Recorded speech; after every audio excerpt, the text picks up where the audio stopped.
Yeah,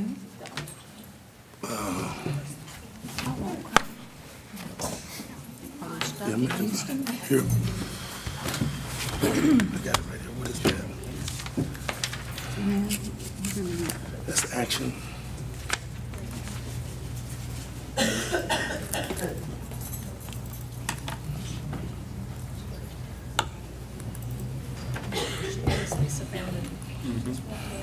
The big box paper. They are here now. Okay. They're just from Houston, I guess. Action. 9-8.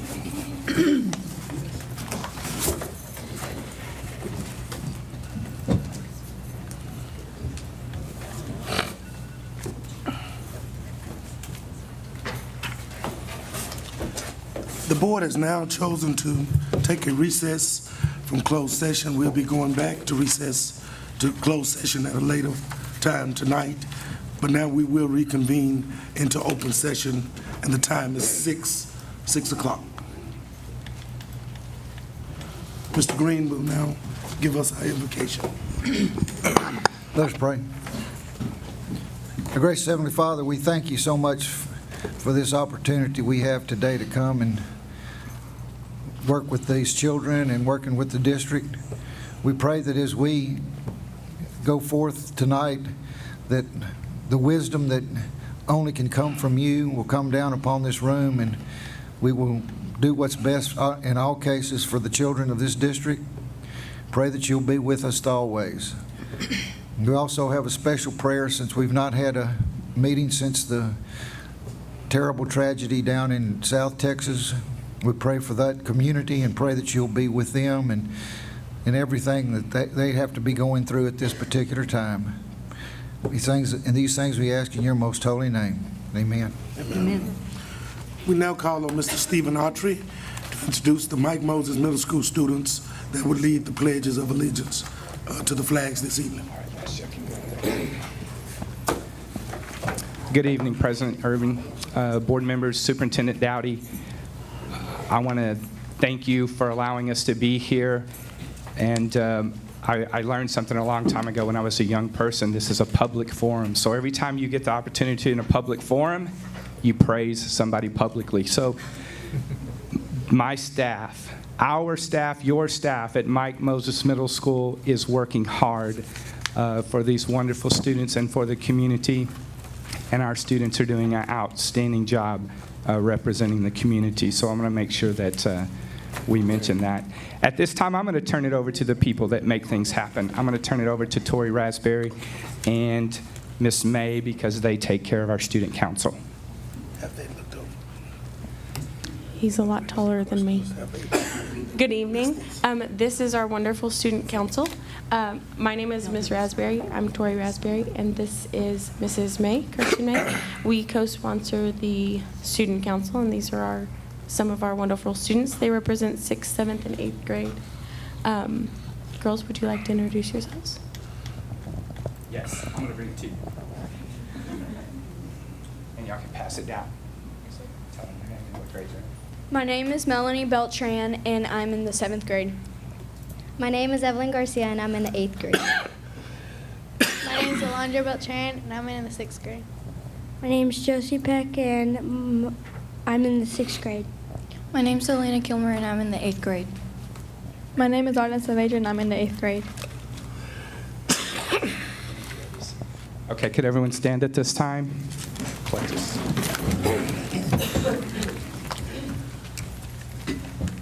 I pledge allegiance to the flag of the United States of America and to the republic for which it stands, one nation, under God, indivisible, with liberty and justice for all. Now for our Texas pledge. I honor the Texas flag. I pledge allegiance to thee, Texas, one state under God, one and indivisible.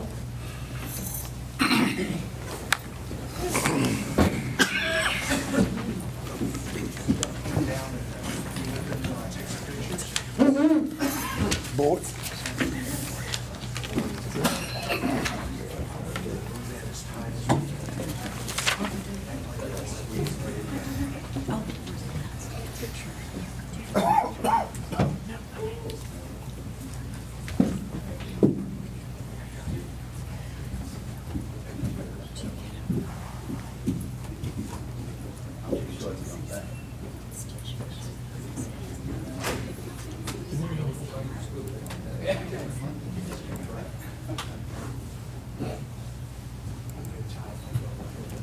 On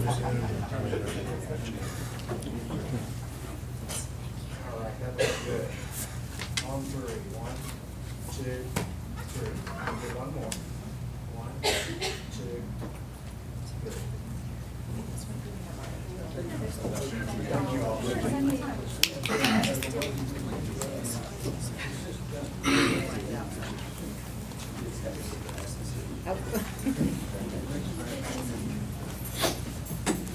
That's an action item.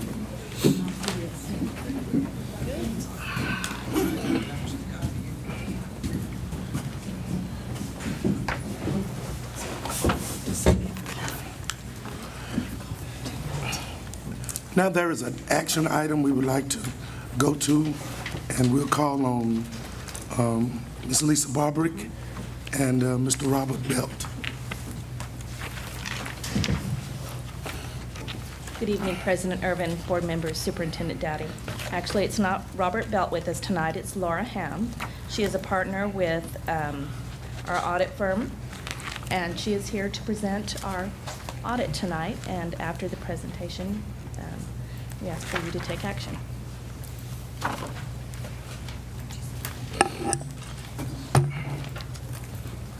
Good evening. My name is Laura Ham, partner with Belt Harris Bahacek. I have the pleasure of presenting to you your annual financial report to you this evening. Before I begin, I'd like to thank Lisa and the entire finance team, management for their cooperation in the course of the audit. It's always difficult first time around with new auditors, and just they were very responsive in all the requests and very timely. So we definitely appreciate all their cooperation. I'll be going over select pages from the brown-covered report that you should have in front of you this evening. First page I'd like to direct your attention to is page 5.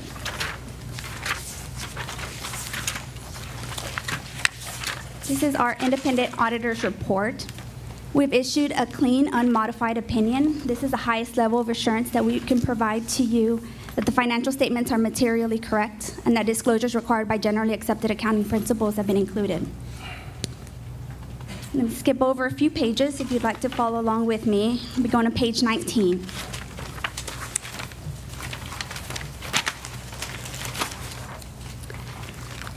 This is the district statement of net position basically it's the balance sheet on a full accrual basis. It includes long-term items such as capital assets, long-term debt. So it presents a business-like representation of the district as a whole. Total assets for the year, the district had $107.8 million in total assets. You had total deferred outflows related to a charge on refunding, as well as deferred outflow related to pensions. Total for that was about $5.2 million. Total liabilities came in at about $59.7 million. You had a deferred inflow related to pensions as well of $1.2 million, with an ending total net position on a full accrual basis of $52.2 million.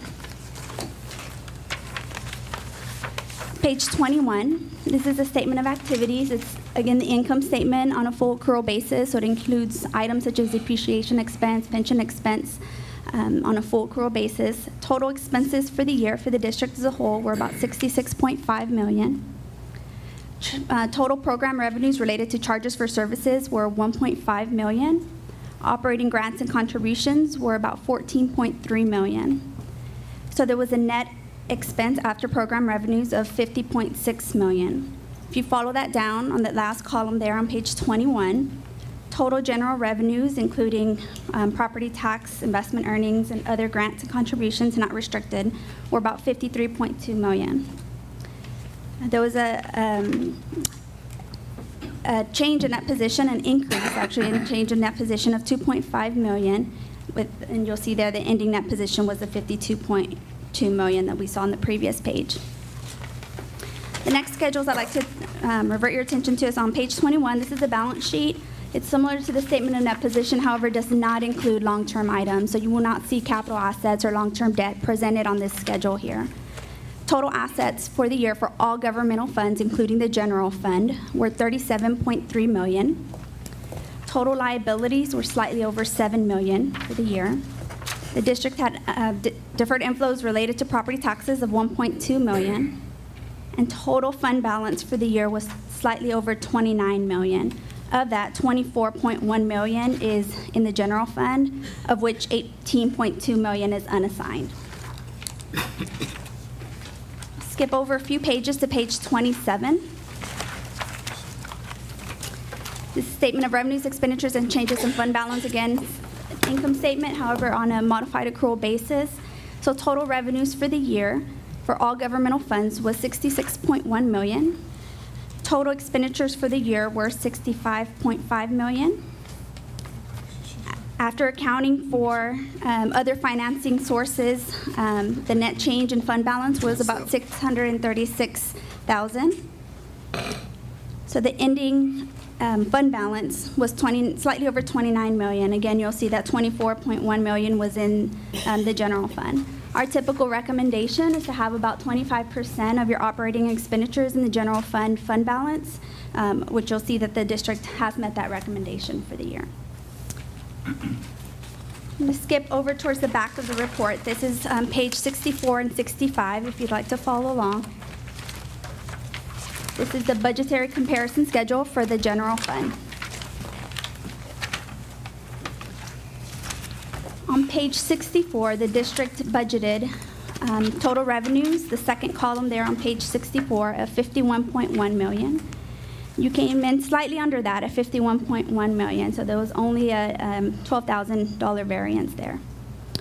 On page 65, second column there, the district budgeted slightly over 55 million in total expenditures. You also came in under that at 50.9 million. The district did have a planned decrease of 3.9 million, and it actually came in at an increase of 140,000 for the year. Go a few pages further to the back. This will be the last schedule that I'll go over, and then I'll leave it open to any questions that you may have for me. On page 105. The district did meet the threshold for having a single audit conducted. This is any time that the district receives over $750,000 in federal awards, a single audit is conducted for the year. Title I and Title II were the major programs selected. We're pleased to report that we have also issued an unmodified opinion as it relates to compliance for these major programs.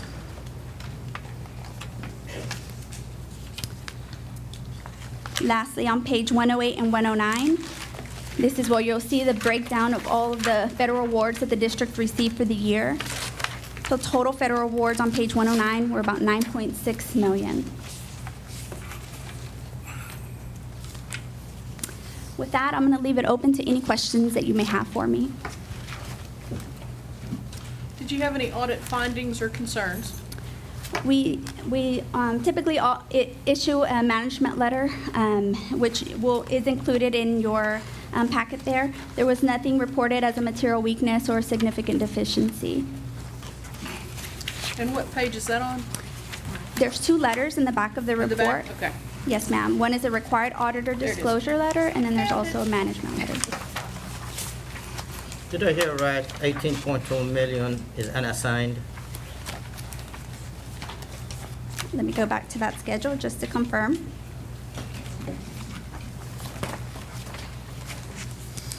This is on page 23. In the general fund, yes, 18.2 million is unassigned fund balance.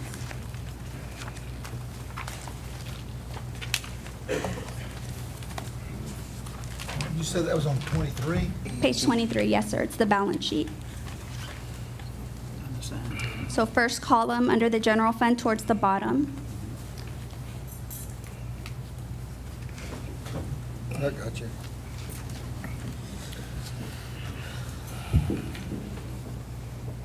Mr. President? What does unassigned mean? Ms. Barton? What does unassigned mean? Is not committed and it's not specifically assigned to something in particular. Committed is done by the board.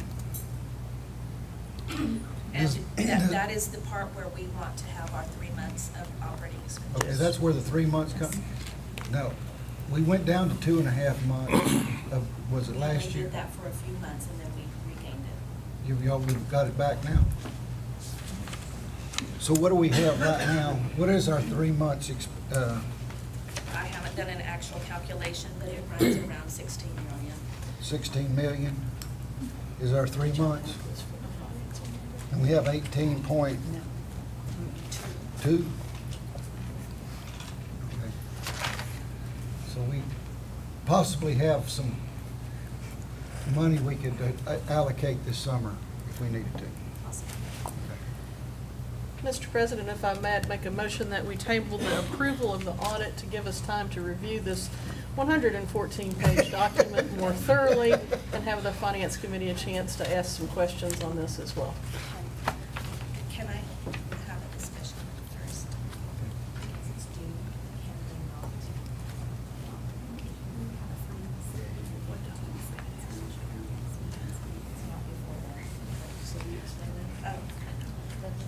So one of the requirements by the Texas Education Agency is that the districts submit their annual financial report. Since the district's year end is June 30th, it's due by November 27th. And so there is a certificate of the board at the beginning of the annual financial report that does need to be signed by the board president and the board secretary prior to that submission. Which means we don't have no time. My issue there is we should have received this information earlier if we had that deadline pending. This is literally, you gave me this document 10 minutes ago. I cannot vote on a document I've not had time to review. The document will not change, I can tell you that. What was that? The document will not change. Well, I think. This is I think based in all on our fairness- budget, right? On our actions, There are audit findings here that need to be discussed. there are no audit findings. Well, we can I still, thought there was none. There is a management letter at the end of your report. However, there are not any that are Any of. findings? There is, sir, but there are not any of material weakness or significant deficiency. These are considered other matters to report to management. You've got a motion. but if we take it tonight, our vote would just be saying we're accepting it. We could still bring up discussion next board meeting, even though we approve it. We could, if there was any questions, we could bring it up at any time. Correct, yes, sir. Okay. I'm good. All right, being that we didn't get a second, we will now entertain a motion. I'll I'd second. just like to have a little bit more discussion. I'm feeling the same way. I mean, we have a big responsibility to this, and I would like to have a better chance to look at it also.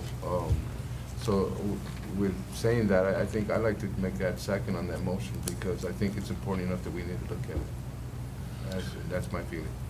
Now you can discuss. Now you've had a We have motion second, you can and discuss. second. Is there any discussion Is that motion and a second to table it? to table it? Okay. Ms. Barber, why do you say that it cannot be changed, or it will not be changed? Because the year has already passed. This is a record of what has already happened. So theoretically, if someone on the board reads all the pages and has a problem with something in there, it's not going to change the document as to the actual real numbers the administrators reported to the auditors and they've used to come up with this. That's correct. It's already Is done. there any issue they can bring up in this report after reading it that would cause the district or the administration or the auditors to change what's in this booklet to be reported to the authorities? No, sir, we've issued our opinion on the financial statements as a whole. That is included in the annual financial report. This is like a photograph. You can review a photograph and you can't go back and change the photograph. And I understand what you're saying. Yes. However, maybe I'm old school. I don't sign contracts without reading them. I will not vote in favor of adopting this without reading it. I understand that. That's This okay. isn't a contract, though. Yes. Is there any other discussion? What's the deadline? 27th, I believe it is. The deadline for submission to the Texas Education Agency is November 27th. Which requires more work for us to do in submitting it to TEA. Okay. It has been motioned by Ms. Fitch and second by Mr. Montoya that we table the vote on the financial audit report. All those in favor will show by the elevation of the right hand. Those that oppose? So We will now entertain a motion to approve it. I'll make a motion that we approve the audit that is presented. Second motion. Motion and second by Mr. Green and Mr. Neal. Is there further discussion? All in favor will show. Those opposed? Motion carried. Thank you so much. We now come to the recognition part of our board, and it's an opportunity for us to recognize our students, staff, volunteers, and community partners. And I will call on Les Lindberger to begin tonight's recognition.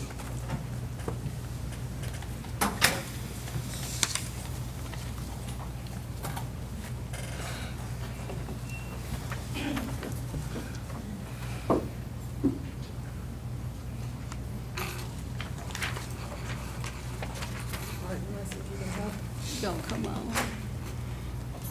Here we go.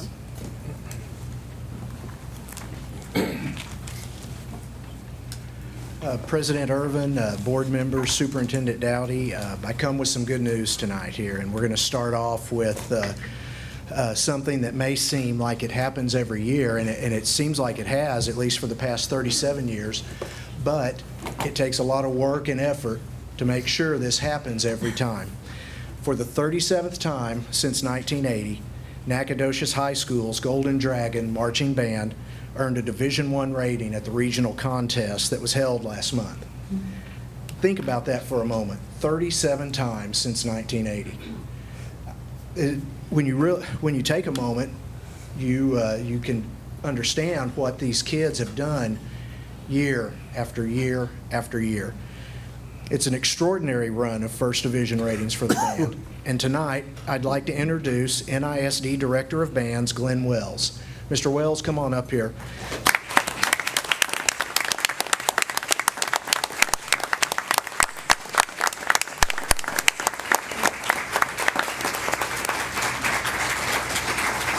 Mr. Wells has brought a video of the band's performance from the Region 21 marching contest held last month at Lobo Stadium in Longview.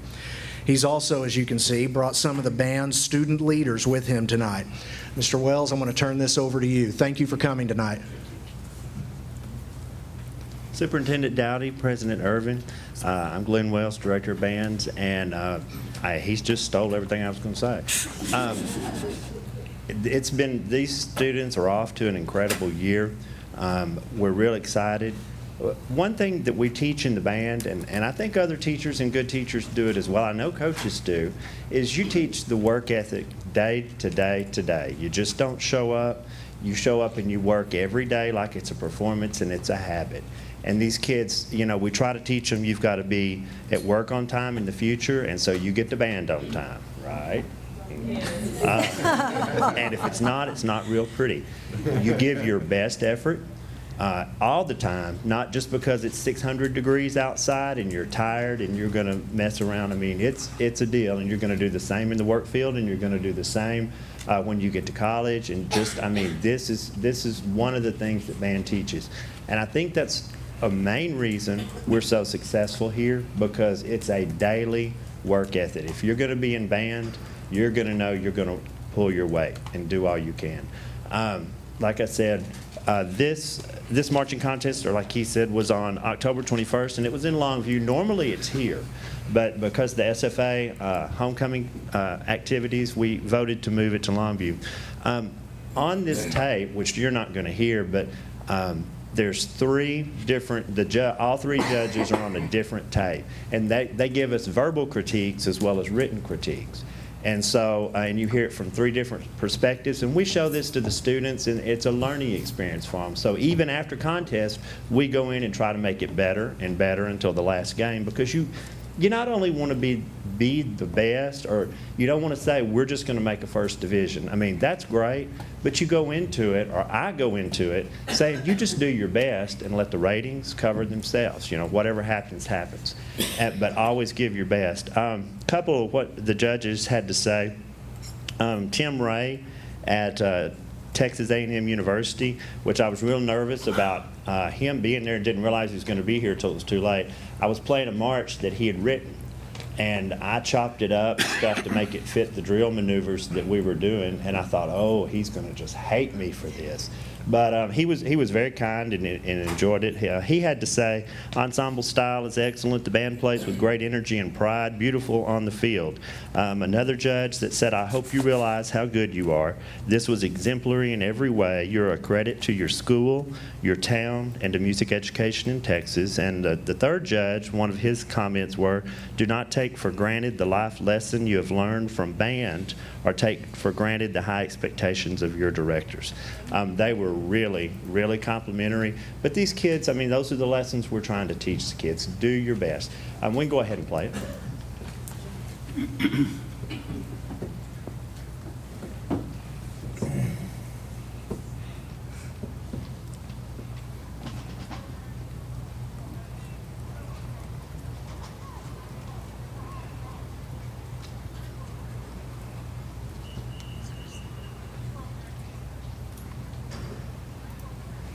It was silent day, though.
Thank you. I'm going to let Jaya Willis, our band president, introduce the rest of our officers that are here.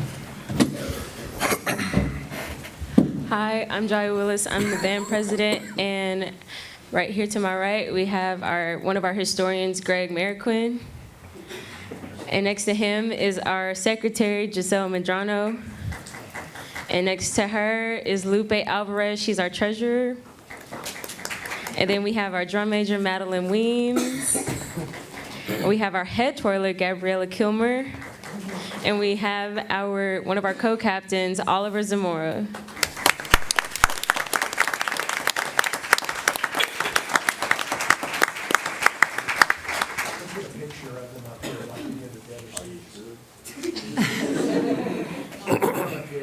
You guys want to come down with me?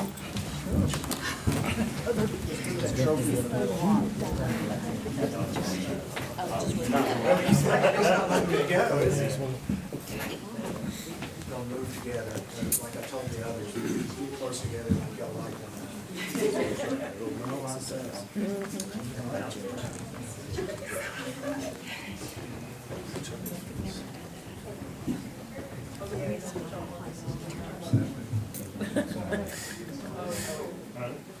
All right, here we go. On three. 1, 2, 3. Hold tight. Let me get another one. 1, 2, 3.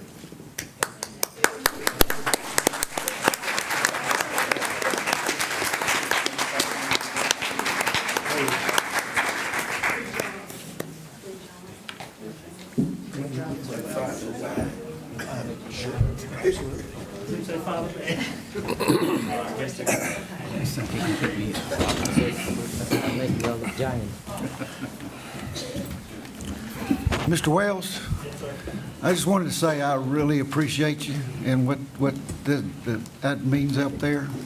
And I did go to a game this year that I hope we never do. It was the game with Gilmer. Not Gilmer, it was the game with Ennis, where they do this modern type of march. What Ennis is, of course, man. Was it? Of course. Don't ever go that direction. Mr. Wells, one other thing, I just wanted to say to Mr. Haygood, thank you for training and getting him ready. Because I remember several years ago at the swimming pool when the suit on and sweat and running. I was going to say something about that. You might let them know how many dollars you pay to get in there in that office to talk to me. It was a lot. Thank you for your work. Good job. Good job. All right, we also want to take this opportunity tonight to recognize Thomas J. Rusk Elementary School Principal, Paula Harshberger. Ms. Harshberger, why don't you come on up this way? Later this month,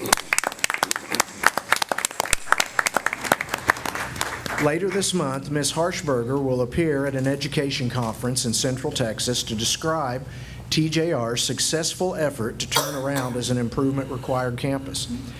Ms. Harshberger is in her second full year as principal at TJR, which earned a Met Standard rating most recently from Texas Education Agency. Ms. Harshberger has made a career with Nacogdoches ISD, where she has spent 29 years in education, including 23 years as a classroom teacher at Nettie Marshall, Mike Moses, and Carpenter Elementary, 4 years as a dual language instructional strategist and curriculum coach at Nettie Marshall before moving on to TJR.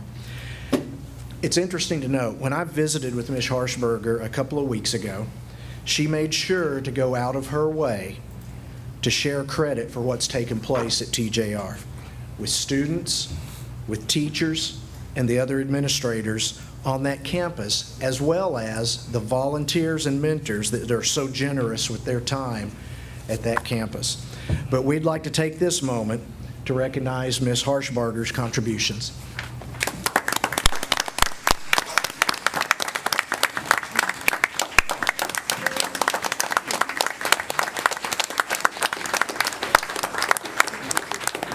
Take pictures of you.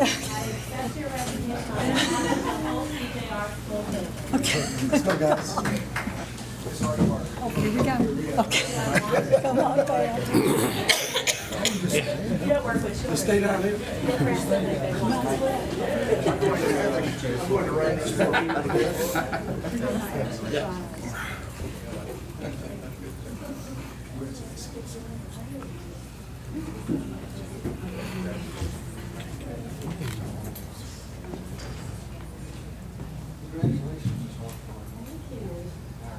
Right here, guys.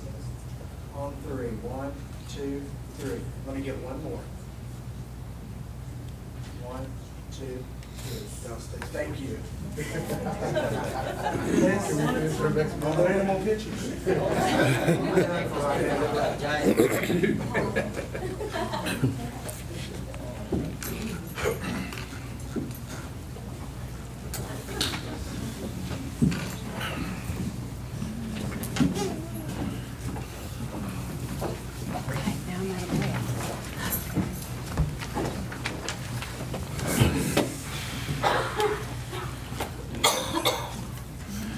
Now we'll call on Ms. Superintendent, Ms. Sandra Dowdy, for information and reports.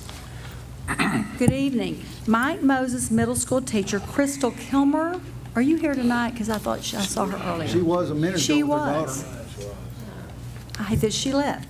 Crystal Kilmer was presented with the Marabo B. Lamar Award for Excellence by the Masonic Lodge on November the 2nd. Ms. Kilmer was recognized by the Masons for excellence in personal achievement as an educator. We're very proud of Ms. Kilmer. I wonder where she went. We wanted her to stand up. We already know that our CATE program at Nacogdoches High School offers a wide variety of courses, and that also includes forensic science, which is taught by Roya Dembali. Those interested in a career in law enforcement can carry credit from that class on to the police academy. It's also offered as a fourth science credit for students. Last month, you might have read about that in the paper because I think there was an article in the paper. Ms. Dembali set up a faux murder scene in the high school's greenhouse. It was, by the way, Ms. Hibiscus dispatched with a shovel, and clues were scattered around the scene for the students to find. This is just one example of the wide variety of career and tech classes we offer at the high school. Many of our campuses held Veterans Day ceremonies last week, including the high school, where veterans were invited for the program. A tree donated by Cook's Nursery was also planted on the campus grounds in honor of veteran service. The program at Nacogdoches High School was hosted by Interact Club, Key Club, National Honor Society, Student Council, and Students of Color. Sharon Finley and Kirsten Morris attended the ceremonies and compiled a wonderful video from the day and posted it to our website, should you wish to view it. After we return from Thanksgiving break, there are a number of activities coming up in the next few weeks. The NHS Theater Group will perform Steel Magnolias. I love that movie, and I see you do too. Okay, Thursday, Friday, and Saturday, November the 30th through December the 2nd at the high school auditorium. Those shows start at 7 p.m. The NISD Band's Christmas concert is December 11th in the main gym at NHS, and the NHS Choir Christmas concert will be December the 19th. Both start at 7 p.m. The Dragonette Christmas Show is set for 6 p.m. on December 14th. There will also be numerous events at our elementary and middle schools over the next several weeks, and you can see those posted on our website on the calendar events. These are wonderful opportunities to see our students in action. Sophie Jordan, a freshman at NHS, qualified for the UIL All-Region Honor Choir earlier this month during auditions held in Henderson. The students are provided ahead of time 4 pieces of music and asked to perform from those selections. They are then given another piece of music they haven't seen and asked to perform by sight reading. On Saturday night, Sophie performed with the All-Region Choir at Carthage High School's Performing Arts Center. Ryan Smith is our choir director at the high school. And I want to take just a moment. I think I need to make a statement. I would like to make a statement to the public here regarding all the information or misinformation surrounding the topic of the band, our Nacogdoches High School Dragons band. We are extremely proud of our band. We would not want to change the band in any way. We saw the wonderful performance tonight, and we are very proud of the tradition the band has held in this district. So I want to make sure that everyone understands clearly that not me or not Dr. O'Gwen or any person in this district has asked for a change in the band. The only thing we've asked is to play more music at the events because we love to hear them. And they are wonderful, and we're not going to change the band. So I want to make that clear to everyone. The only thing that has been true of what you've heard so far is that we are looking at concession stand changes. I have met with all booster clubs, including the band, the Dragonettes, the cheerleaders, the FFA, and the athletics. That's our 5 booster clubs, main ones. And we have had a meeting together where we've discussed how we can be fair to all organizations in fundraising. And they've all agreed to sit down and to have a part in the planning of how we can do that successfully for all our organizations. And they were all in agreement. So that's the only issue that I know of that has any issue regarding any changes. So we respect the band, love the band, and so proud and want that tradition to carry forward. Okay? So thank you. Ms. Kinsley. At this time, I have the honor of introducing, good evening, President Irvin, board members, Superintendent Dowdy. I just sort of jumped the gun there. I have the honor of introducing Charles Zemanek from McMichael Middle School. Mr. Zemanek, as you recall, last month received the State Science Rookie Teacher of the Year. And tonight, he's going to showcase our Goal 1, how we teach our kids with engaging instructional strategies, not only in science, but cross-curricular. So I'm going to let Mr. Zemanek give you a little bit of information about what he's going to show you. I recognize him now. Oh, goodness. I was told I didn't have to speak. I can talk to little people all day long. It's when I have to talk to adults, it gets a little bit different. These are a couple of my kids that volunteered. I dress as a scientist. Obviously, at first it was a joke, but then I love the pockets. You can keep all kinds of things in there. And I was walking in, a little kid said, "Hey, look, there's a scientist." I said, "Well, no, not really, but I teach the scientist stuff tomorrow." These are a few of our students at McMichael. I'm beyond proud of them that volunteered to share their experiences in my classroom. In fact, I didn't realize that some of them were doing it, and you'll see that in a little bit when I walk in. But I kind of like the principal from TJR said, it's a campus thing. I work with amazing people all day. I have amazing administrators, and really it's my students. I would never have won that award if I didn't have the students that I have. They come in, they put in the work, and I'm not a very easy teacher to have. And I'm proud to say that we're at a 97% pass rate on district assessments right now. So I'm impressed.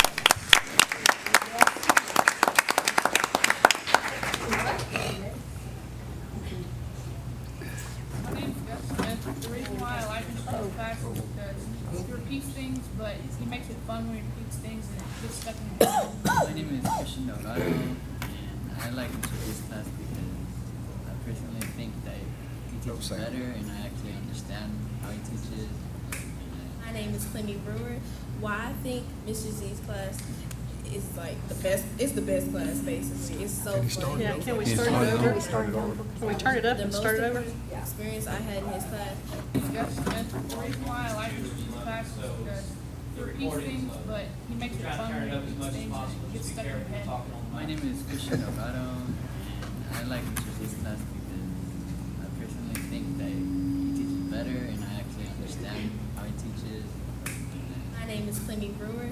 Why I think Mr. Z's class is like the best. It's the best class, basically. It's so fun. He makes everything fun, learning fun. The most important experience I had in his class is when I passed all of his CVAs because last year I didn't pass any of them. And I like the experiment that we did with the periodic table and stuff like that. And what I like about Mr. Z's class is that he makes it fun while he's teaching, but you also like learn it really easily. My name is Brandon Solis. Why do I like Mr. Z's class?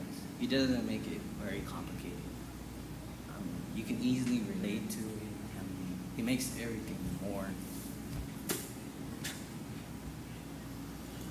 He makes everything more comprehensive. You can comprehend it easily. Get on like that. My name is Alma, and what I like about Mr. Z's class is that he always gives us first we take notes for about a week or whatever, and then after that we get to do labs, and I guess that helps us learn. I don't know. My name is Listen. I like Mr. Z class because it's an easy class. It's not hard to pass. The best thing I have done in Mr. Z class was when we went outside and we was tied up and we raised this money. My name is Christian.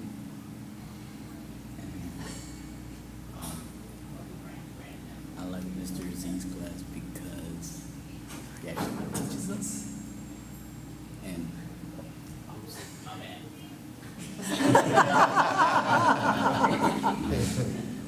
he actually helps in our class. He's actually a good teacher at it.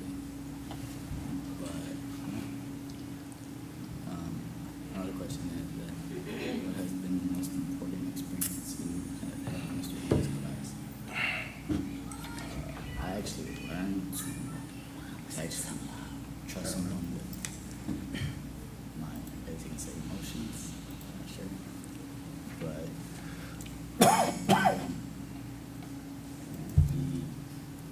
he actually helps a lot.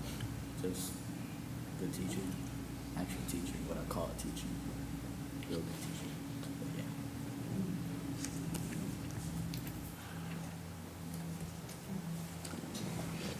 Wonder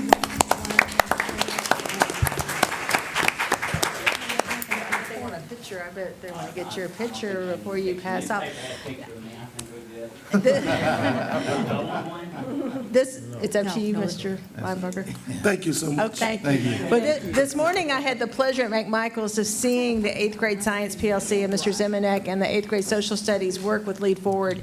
And it wasn't just about the TEKS and what they were teaching. A lot of the discussion was, how do we make it engaging for the kids? And if we could have heard those kids a little bit better, you would have seen that they have a relationship. They love science because they make it fun. And that's what we need to do to get kids to learn. So nice job, Mr. Zemanek. And now I'd like to bring Mr. Miller, principal of Brooks Quinn Jones, up here. He is going to showcase one of the superintendent's, the board constraints about the superintendent not allowing any campus to not fully implement and maintain professional learning communities. He's also going to show you a little bit of Lead Forward, which is one of the district non-negotiables at the campus. So I'm going to turn it over to Mr. Miller.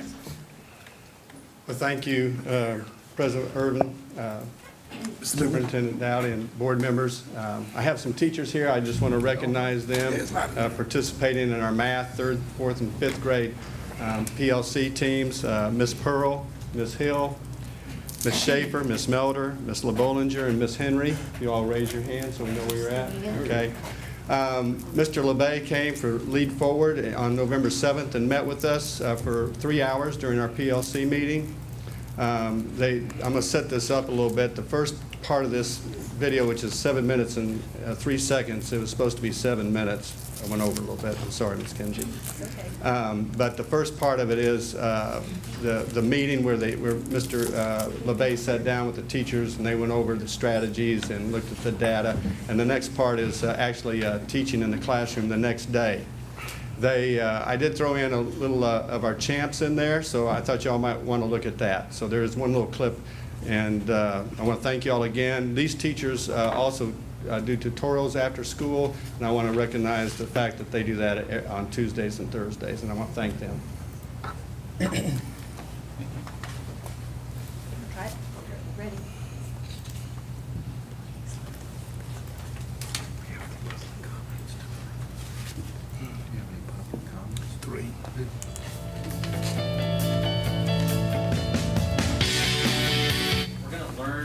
planning process that we at Lead Forward have kind of put together, and we're really encouraging our districts that work with us to use. Not necessarily you learn it, you'll be able to run immediately that day in your pages, which I guess came from Yes, this right they're here. interactive So, field guides. Stacy already looked ahead maybe at what you might be teaching, and that should work out if you want to use hard copy. You'll need to always have access to your YAG, obviously. That's what you're required to teach. Field guide. What you're going to do, wow, look at this field guide. When you go to the field, let's just say I'm going to pick 4th grade math in the middle here. A lot of stimulus on those tests. Looks like it. Number 16, yes. I had Lead Forward color scheme. Is everybody familiar with our color schemes? When on the and I know that's not in color. Like the green, red, and blue. Yes. Green, Are the student learning report you have? Green is readiness standards. Yellow is supporting standards. Blue, which flows through everything you do, is process. White would be. Last year, we drew pictures, we did The way it was diagrams, all proper like- fraction to a mixed all number, over the place, number yeah. to And they proper try to fraction. learn things like Yeah, they one on each shelf. And something something else. 27. So So, they but can create this your was grade. primary composite. I didn't realize how 8% at mastery until we move on to multiplication. So I'm hoping this is the last week, but the past 2 weeks we have half the class be centers, and then if they have tested outer centers, which means they've gotten higher on some higher I'm assessment. just giving you suggestions. And even some of the kids start. say, oh, Readiness look, standards are just usually a good divide place that, to if you focus. subtract 3 minus But 2, you know, that it's gives not. you That's up to you. one, It's and totally you up do to you that which there. one to tackle. So It just needs to fit the criteria. So go to the list, go to the They could be, that's a good question. They could be anywhere. I mean, they have It could be the like I'm this introducing meaning, something, like it's that, so you they know, the get 5D this model meaning. lesson, you know, Yeah. it's that first part, right? Or it And could be they'll tell something me that how you've many already cuts. been you did a direct teach, you got a couple days of direct teach. So that's a great resource, and you probably, like you said, you're familiar. IQ release test. That one sometimes isn't. Y'all okay with that? That is a monstrous morning, size. and then at the end of the day on Wednesday, or if we have a faculty or a At the vertical on beginning of the day on Thursday. I have one. To return it. I'm gonna ask you something for you, head out, I know you're about to leave. So was this pretty manageable and easy to follow and understand? The planning guide itself. Yes. I just wanna make sure, our thing at Lead Forward, we do not like anything that's super complicated or like takes a ton of extra work.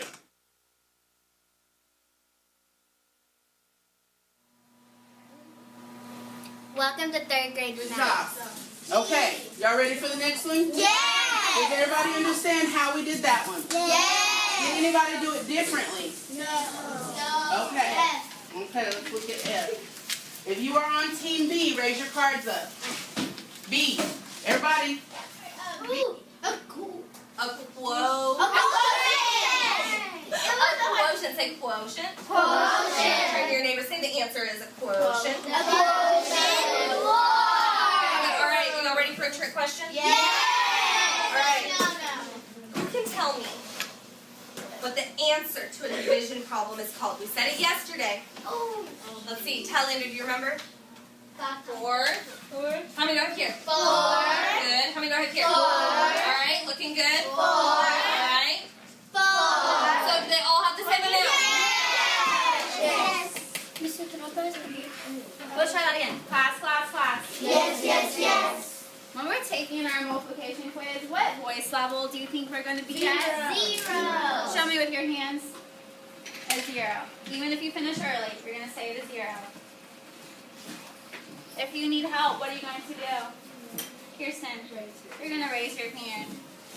What's our activity? What are we doing right now? Jaden? And what does that mean? By yourself. By yourself. Excellent. Okay. You're going to have 3 minutes to take it.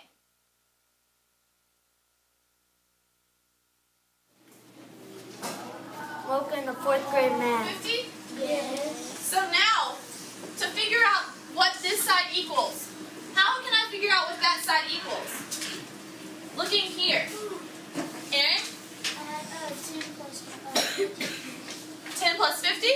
10 plus 500. 10 plus 500. So what is 10 plus 500? 510. So if I have 510 times 5, I want you to figure out that. What's 510 times 5? So we're going to add those up. And 510 and 1500.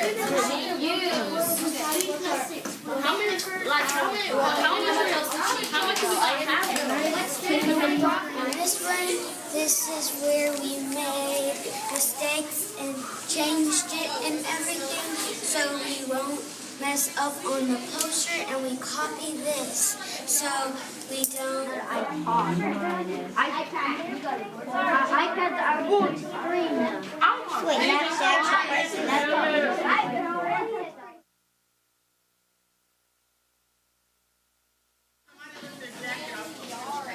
Welcome to 5th grade math.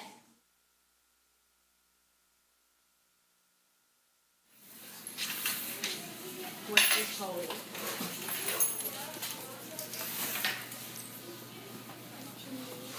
Okay, so she worked for 15 days. What's the total amount of money she made?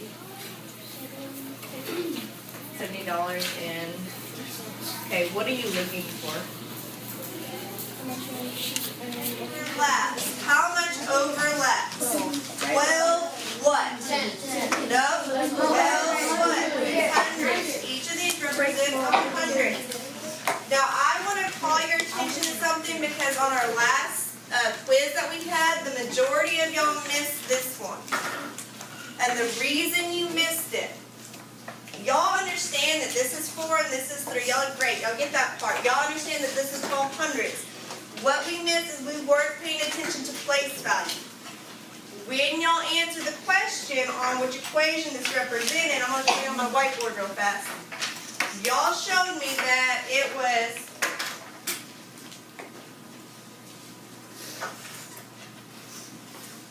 that.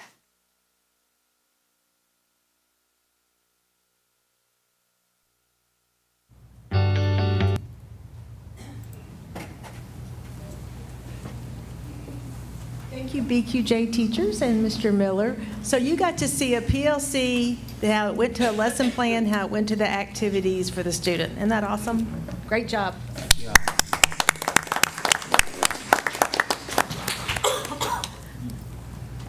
Okay, so this is we have completed our first round of curriculum-based assessments, and this addresses goal 1.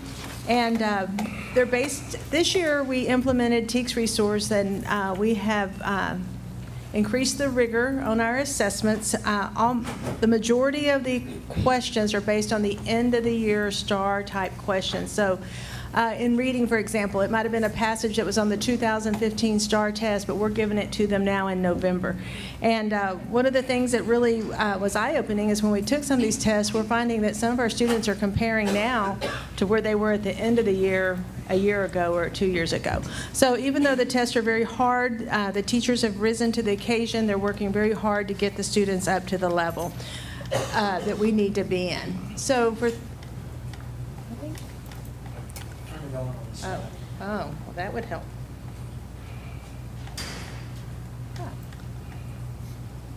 Okay, so I'm going to start with 3rd grade, and you have a handout that looks like this that has a blue tab on it. This shows the breakdown by grade level that shows the standard for approaches, which is the meets grade level, and the master's grade level. So this is a lead forward document, and it shows you, if you'll look at the percentage correct, what it takes to meet that. So I'll put that in there just for your reference if you would like to look at that. So 3rd graders, this is a big transition year for our youngest students. It's the first time they've taken a test. Just learning the test-taking strategies alone and building the stamina and the endurance is hard for our 3rd graders. We found that 48% of our students have met the standard. The METs, 7% at the meets, and the master was 10%. Help me, I'm having, and maybe I'm just getting a little, there's so much. Okay. 48% met standard. So of those, what is meets if it's not met standard? Okay, so the METs is the approaches. Okay, thank you. Which is the passing. The meets is the higher level, which I used to call the index 2, but it's a higher level. The masters is the what we used to call the commended, yes, the highest. So now it goes start at the top and go down. Yeah. Help me. It's masters. Masters. It's the very top. Then it's meets, and then it's approaches. So even though they call it approaches, they consider it passing for STAR. So But- instead of approaches, for this chart, it's MET is the same Met as standard. approaches. Mhm. Okay. And that's the way DMAC pulled it, but it is the same as approaches. Okay, that helps me. I Right. think those two columns confused me. So for this time of year, the 10% masters looks pretty good. You can see, so all of those students in the meets and the masters are also included in the percent that passed the total test, the 48%. But then it breaks down in the next group.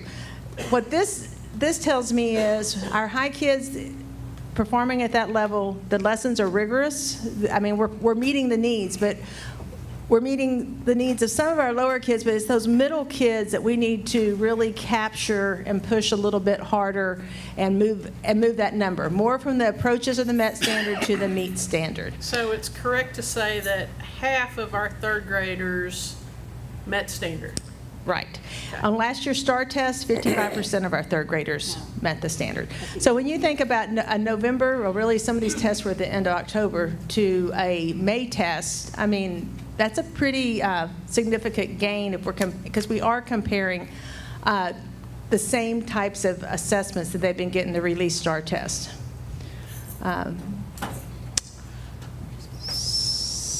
Also, there's always that little gap coming back from summer, so, and moving into third grade. So we're proud of our third graders for hanging in there. Fourth grade, fourth grade students take 3 tests, so sometimes it's a little bit harder with fourth grade, but 60% of our students met the approaches level, 14% was meets, and 15% was at the master's level. I would like to look at Fredonia, at 75% of the kids. That same group of students last year, only 34% of those students passed the STAR test as third graders. So great job to those fourth graders, that fourth grade teacher there. So what do you garner from this then, that what we did last year was a solid foundation in there? I mean, that's a big jump. It's a big jump.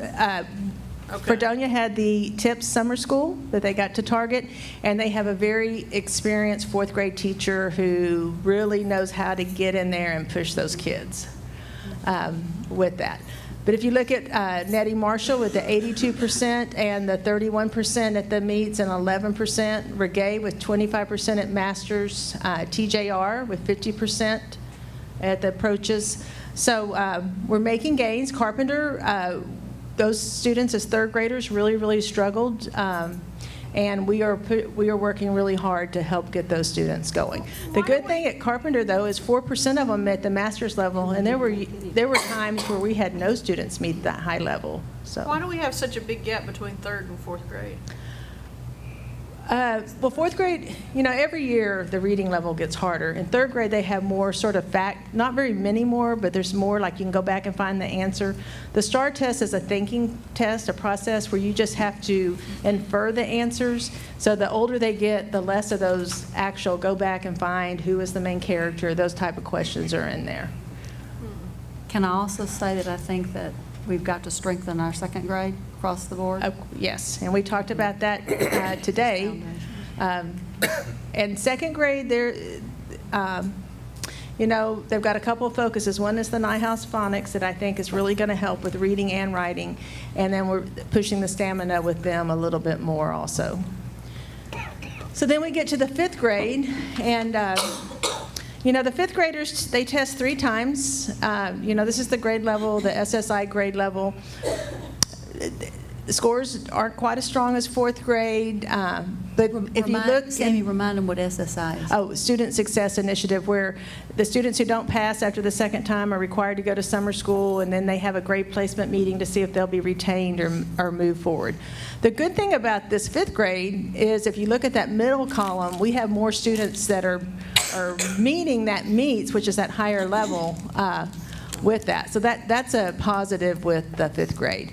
I'd like to point out Nettie. Last year as fourth graders, that group was the lowest group that Nettie had. Nettie has outstanding results, but that group was a struggling group. And one of the things they've done differently is right off the bat, those fifth graders are getting a longer intervention block, and it's showing right here on this test. I mean, on these scores. I'm sorry. I keep, it No, that's okay. surprises me. I expected this number to be either district-wide, at least as strong as our fourth grade, and it fell back down to, I mean, we had 48% district-wide at third grade. It jumps up to 60 in fourth grade, and then back down to 46% in fifth grade. Do we have a really good class of fourth graders? No, not necessarily. Sometimes it's the Lexile level on the reading passages. And, remember, they're testing on the end of the year. These are assessments that we're giving to fifth graders in previous years at the end of the year. So we are testing them on a really higher level than normal with that. Fifth grade always ends up doing really well because of the second test, and those kids get those intervention. And then it could be the genre, some of the genre, and we'll see that at the high school. Sometimes it's the genre base, what they were actually tested over, at that time that impacted it. And then this is where I would like to celebrate a little bit. Now, this is a comparison to last year because we scored the fourth grade papers, and it's the same prompt as last year. We are seeing, so let me refresh you on fourth grade writing is worth 25% of the STAR writing test on the paper, and then the grammar is 75%. So 0 is the lowest. They're either off topic or they wrote a narrative instead of an expository. 1 is a very low level paper. 2 is what they call a basic paper. Our goal is to get kids on 3s and 4s, but 2 2s compared to some of the years past would be a great improvement for our students. But if you'll look at that shift, so there are less 0 and 1 papers now, and we have a significant amount of 2s and 3s. So last year was the first year that we held all grades 2nd through 8th grade for turning in 2 writing assessments during the year and getting that writing going. It did build the conversation, I believe, between the 3rd grade teachers and the 4th grade teachers on what is it that you're looking for in 4th grade? What is the expository? The other thing I saw was that the language control was better, the sentence structure, the language control was better for our kids. So this is exciting to me to look at we have 65 3s this time compared to 16 3s at the end of the year last year. But I'm going to show you the flip side in just a minute, because when they get to 4th grade, teachers are working so hard to get kids to write. I mean, it's a life skill to know how to write. And we want our kids to be good writers. But then they have this really hard grammar portion of the test, and it makes up 75%. So last year, our students as a whole, at the end of the year, only 46% of our students passed the grammar portion of the test. So right now we have 42%. Teachers have started teaching the basic skills, but they haven't gotten into the in-depth with looking at the passage and moving that on.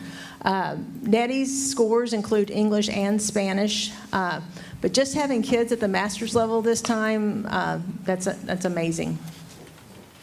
Yeah, the grammar is very, very hard.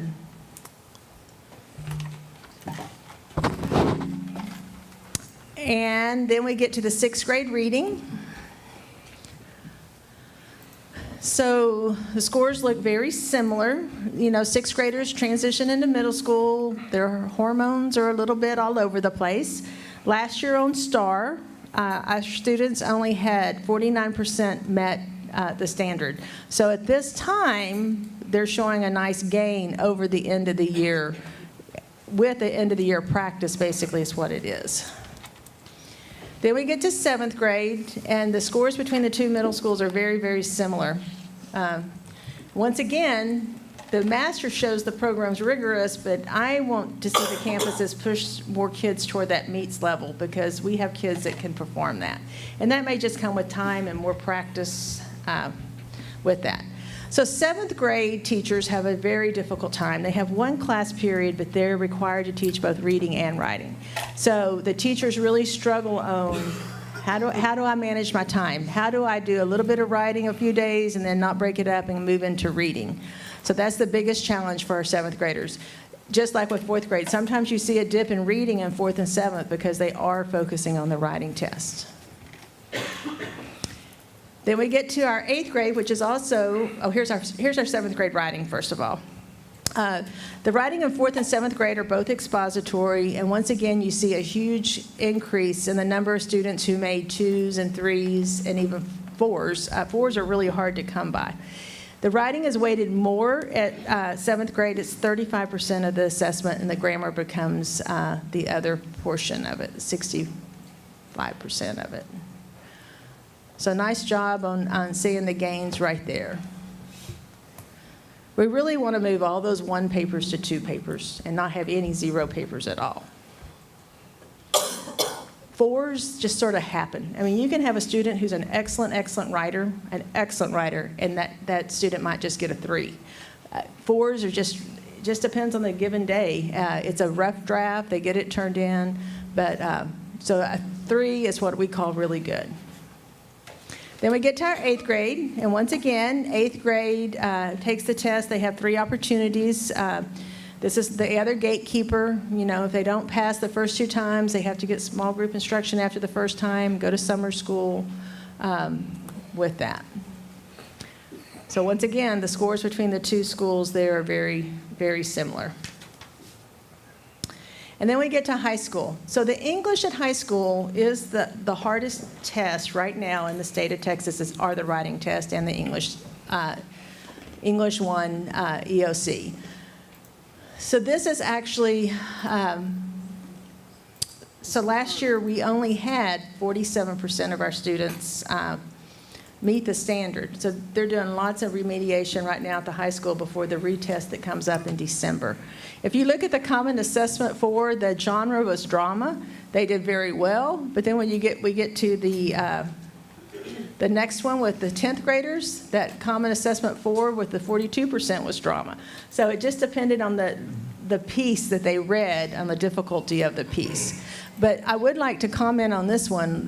The meets and the master's level looks really, really good right here. And that's what we would like to see, a whole lot more students on the meets and masters. And now we get back to math. So here's our 3rd grade math. They're working hard with that. 11% overall. Carpenter, even though it's 49%, the students that are performing strong. They have a really strong 3rd grade math teacher, and they came in with some significant gaps, and she's trying to close those gaps with the students.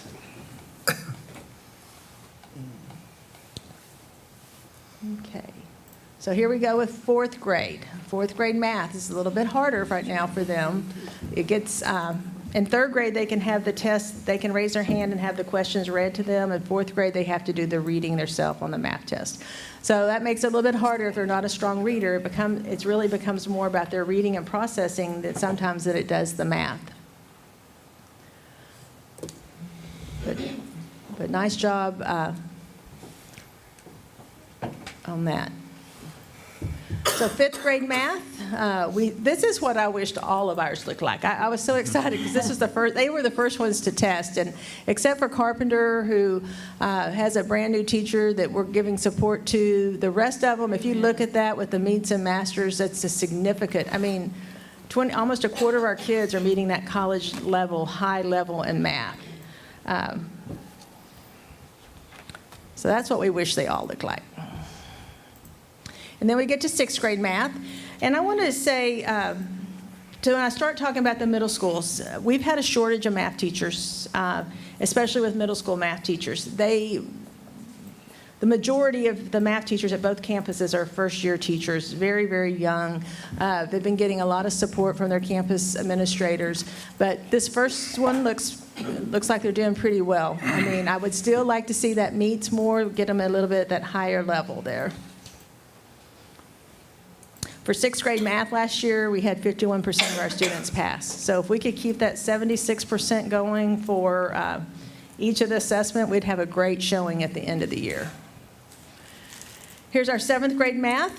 And this is also some of the places that we have some of our new teachers that we're trying to work with. But last year, 7th grade math had a 53%. So they're a little bit above where they would be at the end of the year, and this is November. Then we get to 8th grade math. Now I want to remind you with 8th grade, our advanced students are in algebra. This looks pretty bleak, but they always, they get in there and they get the extra interventions going and they get them brought up. You don't expect the masters to be high when all your high kids are in algebra, but you do expect your meet standard and meets expectation to be higher than that.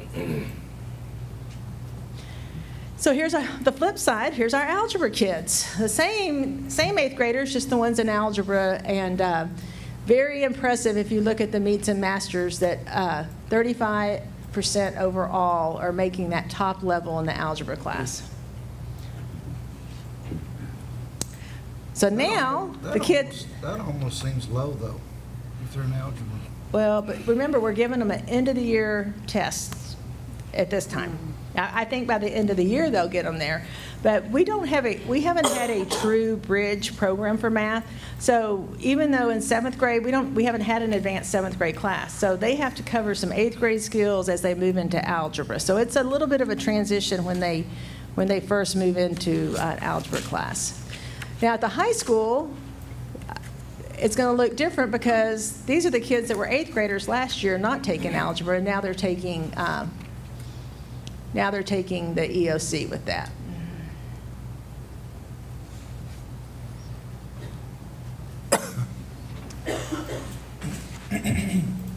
And then we get to our 5th grade science. Science is hard. You know, when kids are doing experiments and they're in the class and they're doing it, they do very well. But when they sit down and take that paper, pencil, formatted test, it's hard for them. It's hard for them to transfer the concrete to the abstract. So hopefully we will. Last year at the STAR test, we had 58% meet it. There's a lot of information they learn in 1 year in 5th grade science, a lot of academic vocabulary that they have to learn. TJR, 79%, that's great. TJR got a distinguished last year with the same teacher, so I know they're going to continue to just move on up.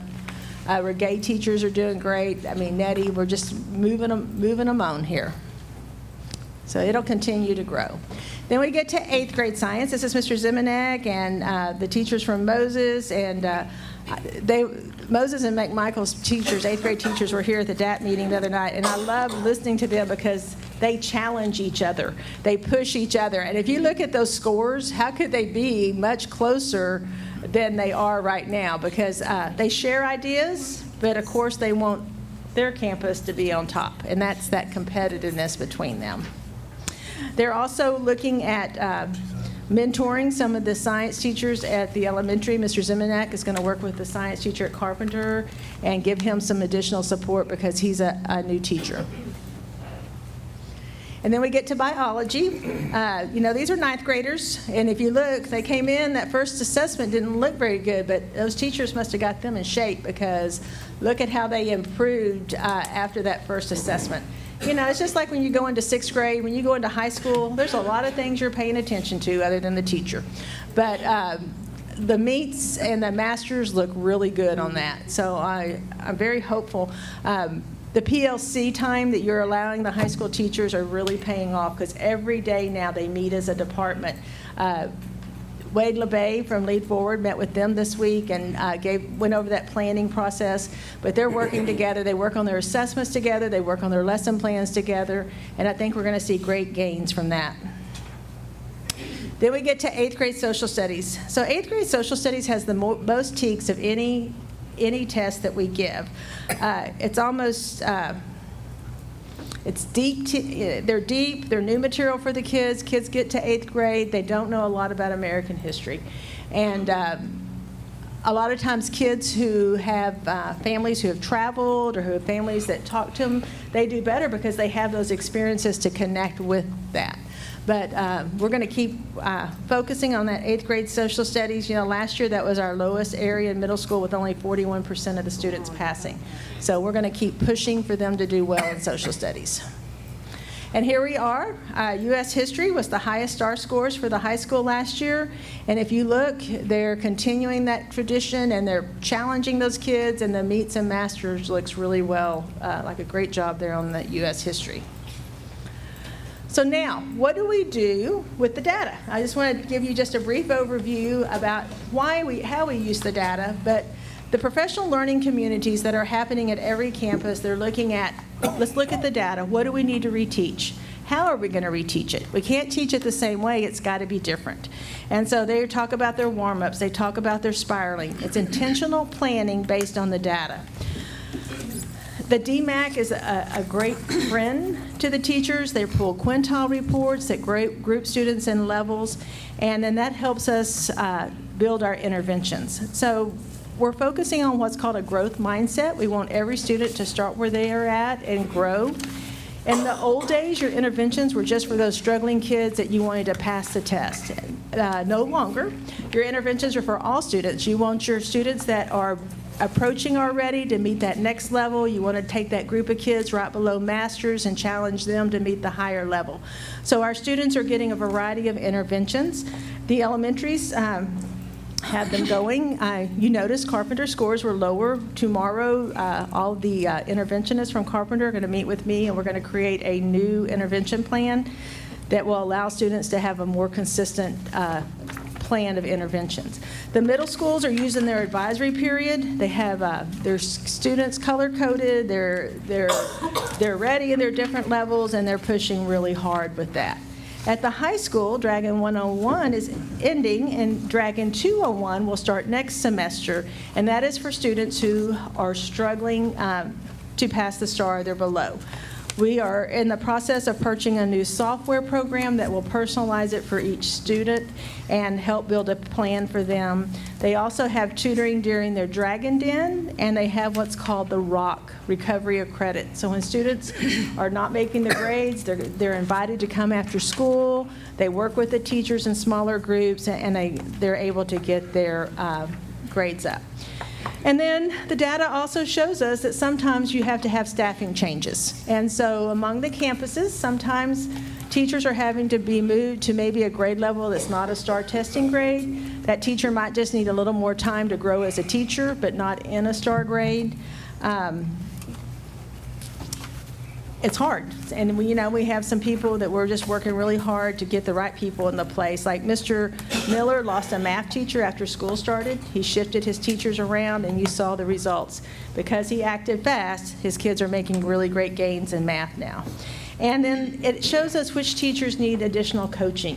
So when I pull the data and I see a teacher that's significantly less, then I call over and I talk to the curriculum coach. We see how we can help them. The literacy specialists are over there to try to work with them. We look at our math and science consultants. How can we give them additional support?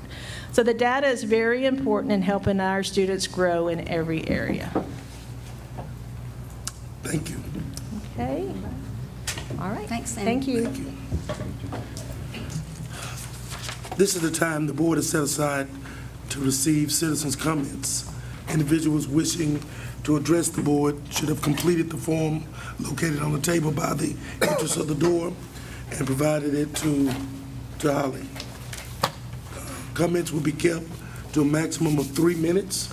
Groups of 5 or more individuals having the same concern shall have a single spokesperson for the group. The board reminds speakers that this is open forum. It's not the time or place to bring to the board complaints about a particular program or employee. The board has adopted specific complaint policies and procedures for presenting those complaints. The board cannot respond to comments in this open forum, but can inform you of policy and complaint procedures available under board policies. Forms will be considered on a first-come, first-served basis. The speakers need to address the board from the podium. The total time allotted for this portion is 30 minutes. Mr. Martin will keep time for us. At this time, we will call Susan Tico.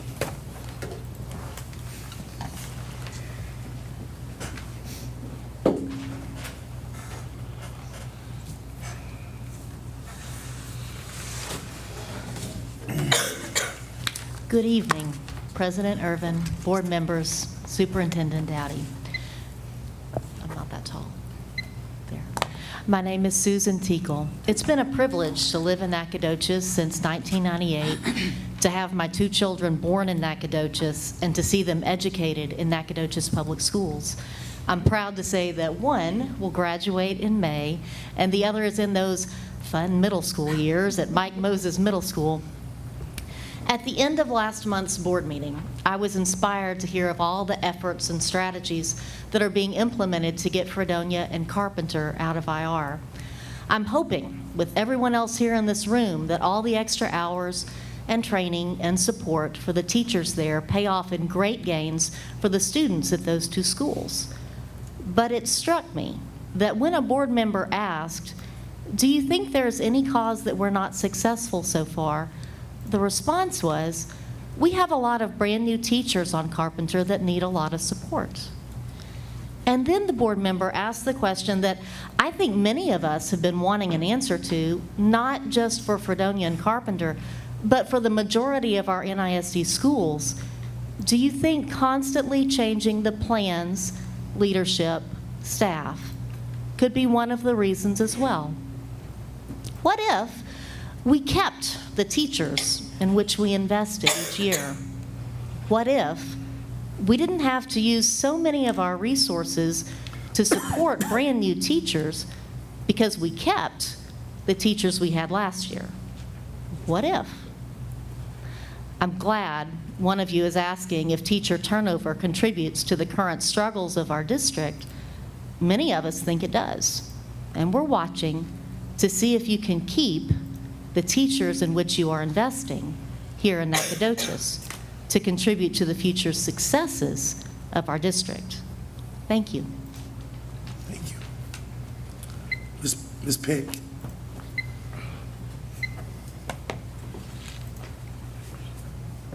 Good evening, President Irvin, Board, and Ms. Dowdy. I've had people tell me that Nacogdoches ISD is no place to send your children. But one current administrator said, "I didn't have anything to worry about because white students like my kids do better in Nacogdoches ISD than any of the other area schools." As saddened as I was to hear that statement, I still enrolled my kids in their hometown school.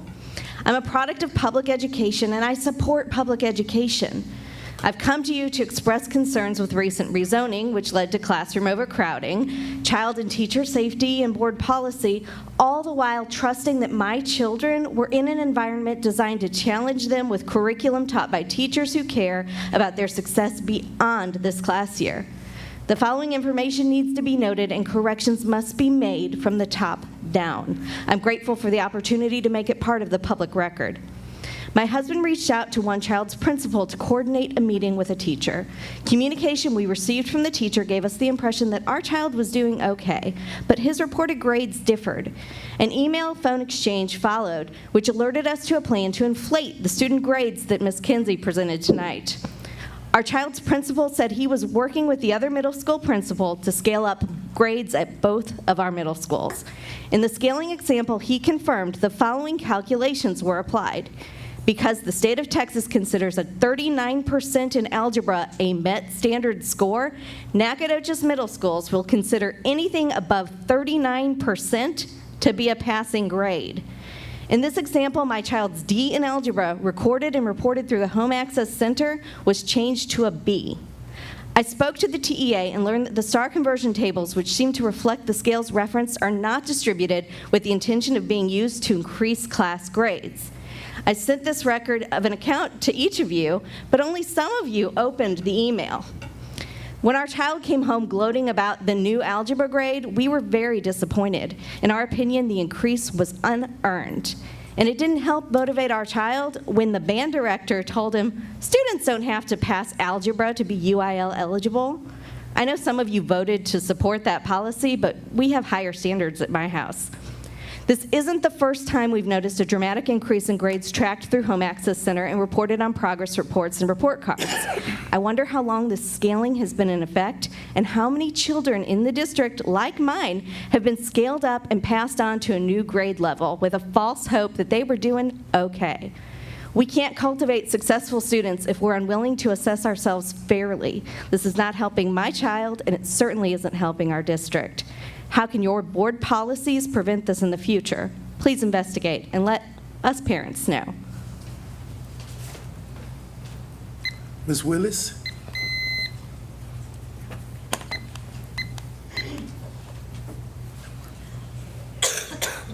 Good evening, President Irvin, board members, Superintendent Dowdy. My name is Jaya Willis, and the public comment that I'm giving today was written by another student from Nacogdoches High School who has chosen to remain anonymous. This student's words are as follows. I am a senior this year at Nacogdoches High School and currently ranked in the top 10% in the class of 2018. I wish I could be delivering this speech right now because I am deeply involved with NHS and wanted to succeed, but I am glad that my concerns will be heard. I have enjoyed my time at Nacogdoches High School, and I have made many connections with the wonderful teachers I have had over the years. Up until my junior year, I hadn't noticed any major problems at NHS. High school was going well. However, with the start of a new administration last year, things began to change. Although change is always necessary for improvement, it is also important to remember that not all change is for the better. Throughout my junior year, I began to notice that my teachers' stress levels were rising disproportionately to school improvements at NHS. Teachers were beginning to be micromanaged, and it seemed to me that they were not being trusted by their leaders. Even so, I thought that maybe this atmosphere was just a rough start and that things would improve over the year. I am now midway through my senior year, and things have not changed. Not only has the district lost some of its best and most qualified teachers, but the administration has added on many time-consuming tasks for teachers to complete that aren't always necessary. With all these extra tasks, teachers do not always have time to get to the more important tasks that directly impact their students' learning. And because of that, they are being even more micromanaged and cannot do anything without the administration looking directly over their shoulder and rushing them to do their administration-approved tasks first. This year, there are many new positions that have been added to the NHS administration, among them 10 assistant principals, instructional and grade level, and 4 instructional coaches. Having these extra hands is a great resource, but when they are used to watch the teachers and make sure that they are doing the many extra tasks that the teachers have been handed is when this watchfulness can become a problem because teachers do not feel trusted. This is somewhat ironic to me because in the Daily Sentinel, there has recently been a lot of talk about how much the teachers and students are trusted. I don't see it. Teachers have so many more tasks this year than in years past that they barely have time to meet with their students or tutor them. Isn't student success the main thing we should be focusing on? I've heard several teachers explain to me that they do not have enough time to help their students. It seems that often the administration is more focused on having these teachers' lessons plans submitted by a certain time than on how effectively NHS students are being helped. This is a serious problem within the district. This is my last year at Nacogdoches High School, and although I love the teachers, and I'm sad to be leaving NHS, I am also ready to leave because I do not like to see my teachers stressed and worried to the extreme that they do. I urge the board to look into this problem of distrust and to make a change so that teachers are trusted to provide students with the best education possible. Thank you. We move now to the consent agenda. Unless removed from the consent agenda, all items listed will be acted on with one motion. Is there a board member who wishes to discuss an item on the consent agenda separately? Please indicate the agenda letter, and we'll set it aside for further discussion and a separate vote. If not, we'll entertain a motion to approve the consent agenda. I move that we approve the consent agenda as it's posted. I second the motion. It's been moved and second. Is there any discussion? All in favor? And action is carried. We come now to the action agenda. I want us to, where we could table till after the closed session A on the action agenda. Yeah, we can go ahead and do B. Sam. I'm sorry? B. B. On the action agenda. Monitoring chart.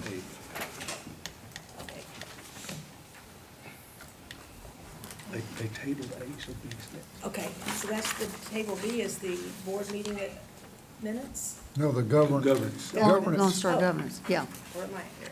Okay. There we go. I'm just gonna, yes, I'm sorry. I got lost there for a minute.